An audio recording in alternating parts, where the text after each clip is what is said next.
Okay, so today's a bit of a quick update. We have, yes, a bayonet with associated new barrels to hold it for the musket that I've been designing. That's going to be included in the file set going forward. Obviously, this is not really meant for actually stabbing people. It will snap at the neck if you try that, kind of intentionally. But if you really want to use this for LARP or something, this is a two-piece thing, so you can just kind of cut out a piece of foam and screw it in here instead of this sort of plastics thing. That's all there is to say about that. Much more interesting is this mod that Justin Andrews has helped me come up with. So Justin Andrews, creator of Larpquebus over in the UK. I'll link to that in the description. Basically, he was doing this kind of thing long before I was. And so on your left, you have my existing Flintlock Mechanism, which is, you know, kind of cute. It works. It just simulates that little clicking noise. But now we have one that uses these little guys.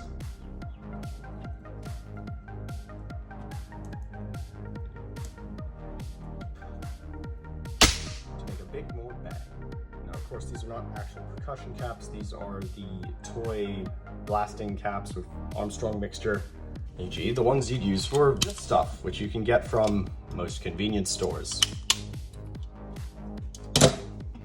Now, we'll flip these around so you can see how that works. So my one on the left is kind of trying to be a toy version of how a real Flintlock mechanism works. E.g., I've just printed out what springs that would be metal in plastic. And it's got all the same parts doing the same things. Of course, it's plastic, it can't do anything. It just makes a little click. This guy, abandon all of that. We just use a pair of springs now to drive a hammer, which has been added a bunch more weight added to it to impact this little M3 screw, which then sets off the charge. Because, so by agreement with Justin, this isn't just going to be part of this update. I'm actually hosting this file for free, along with the step file if you want to modify it for your own purposes. And it doesn't just work on the spring-powered musket, it'll fit on the pistols, on any of the things I've designed to date. As always, the links to my designs, everything is going to be in the video description. But without much further ado, let's show you how to build one of these. Okay, let's put this together. We'll need 3 M5 times 1 centimeter screws, 2 M3 times 1 centimeter screws, 2 M5 times 2 centimeter screws, so most of the stuff you might have left over from your existing Flintlock build. You'll need 2 springs, one large one. This one is 4 by 1 centimeters. That's going to be the one that's actually driving the hammer. If you need an inch-long spring, you could probably put a little spacer about here just to make sure it compresses properly. We'll see where that fits. And then yeah, one smaller spring, then that's just for the sear. This one doesn't need to be that strong. Again, this is the kind of thing you can rip out of a mechanical pen, cookie. And that one is 2 by, I think, ½ centimeter. We'll need some glue, some filament, because there's a few small filament pins, a way of stitching it all together, and all your printed parts. So let's get all this out of the way. Now, the point here is the hammer now needs a little bit more weight to set off the cap.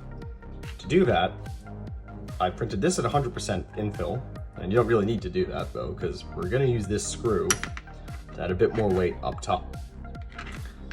Now, you might notice there's no way to get that in there, so we're actually going to screw this in partially.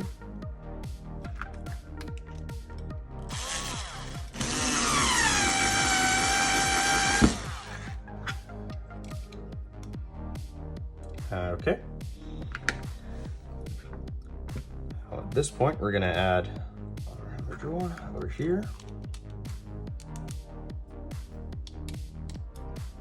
Make sure you trim this before, you're not getting it back out again. Now we're going to bring in our super glue because we're going to give that a little bit of a treatment.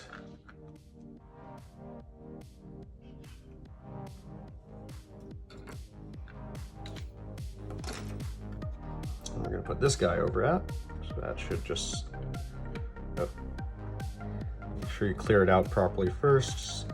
It's going to fit relatively tight on top of that screw.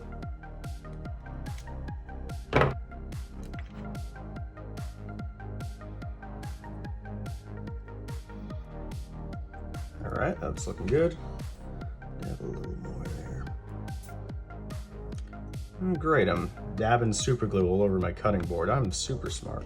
Anyway, cut out our filament pins.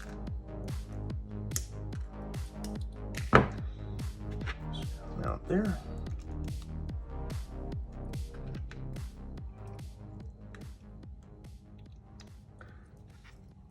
Make sure this is drying so those are connected. I'll show you why that's gonna suck later otherwise. And yeah, use way too much super glue all the time. Obviously this is not coming apart once it's together, so if you wanted to paint it or anything, you do that before.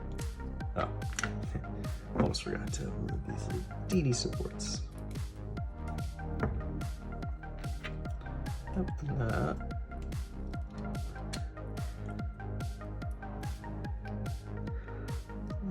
Should slide on relatively flush, yep.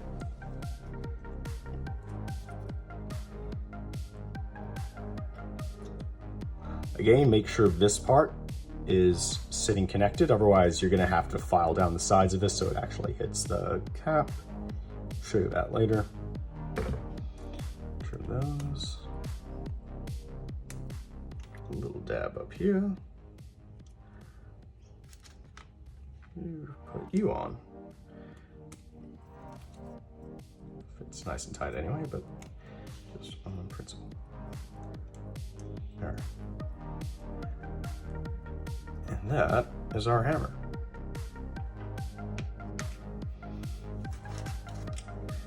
So might do the last bit that involves the super glue, which is the pan assembly. We take one of our M3 screws. That's gonna go in here. Now this step isn't super necessary, but so this is gonna be what our cap slips over.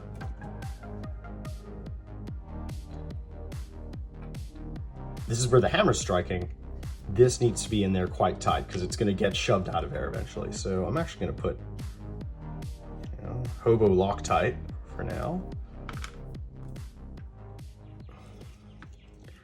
But I don't actually know if that's super necessary. Depending on how good your PLA is, that will just stay in there. So yeah, then come on.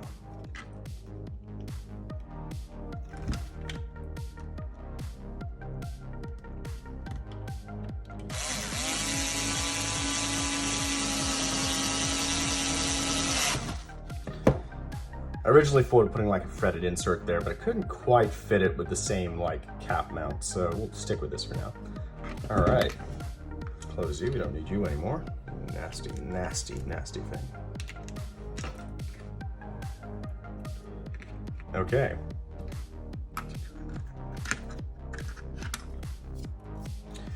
Let's get the pan into the plate. Just need one M5 times, no, sorry. One M5 times 2 centimeter screw.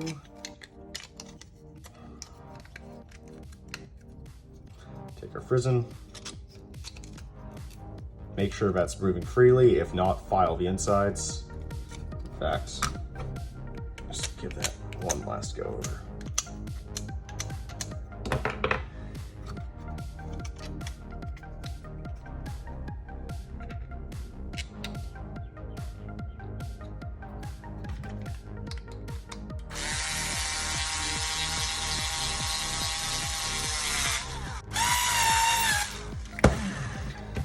Cool. Make sure you're using this frizzen piece from the files from the cap firing file set, because as you can see, there's actually a bit of a cutout here so it can fit the cap under it. Cool, it's moving freely. Might as well add this spring while we're at it. So this is the frizzen spring. Put you just on top there. You can feel the little nub it's gonna slide onto.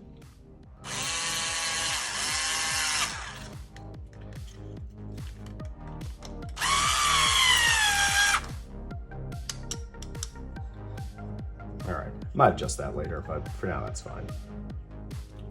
Now, before we add the rest of this, we're gonna put our hammer in. So we take our tumbler key, pop that inside the hammer, push you through here. Now, make sure this is all the way down. It should be touching there. Then that's going to look like that. Cool. So once those are aligned,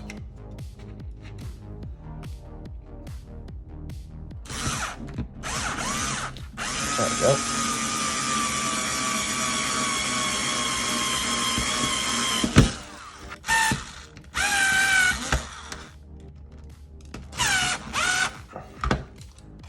Okay, so this should be tight enough that you can see it popping up there, but it should still move quite freely. Okay, now for the last and most annoying bit, we're going to take our sear and our sear pin. Make sure the long side is facing here. We're gonna put you in like so. Don't worry if it feels very loose in there. That's kind of the point. Your big spring, that's gonna go in here. It should be a little bit compressed when the hammer's all the way down. If you're using a shorter, say inch-long spring, just make sure to put something, it's like some material or something here to space it out so it's at least a little compressed. It shouldn't be loose. And then put you back.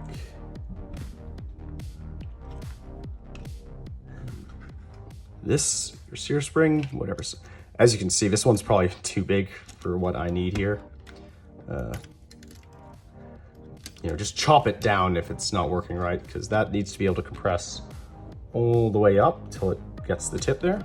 All right, so now the annoying part is we're gonna put those two springs together. And we're gonna try and slide the bridle over them to keep everything contained.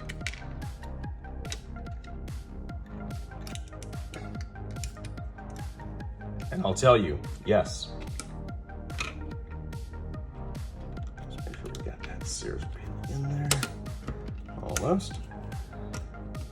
Yeah, you son of a bitch.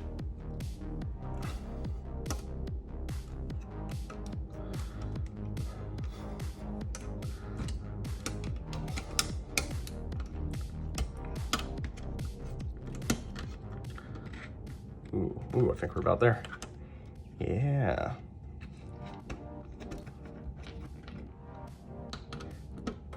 A bit. Okay. We're holding the fort. Now we just need to secure it. So start with the M3 screw just to get this back part on. First, have to clear that hole. Let's see if this works.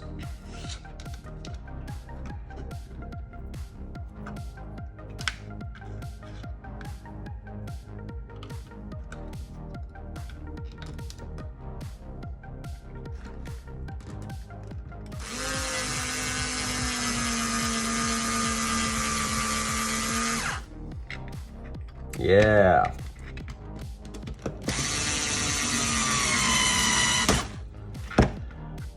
And then our last screw goes here.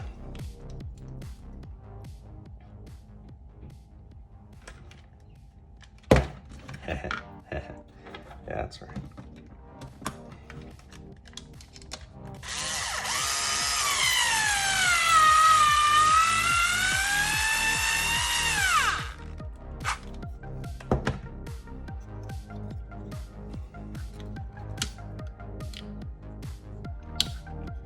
All right. Looking good.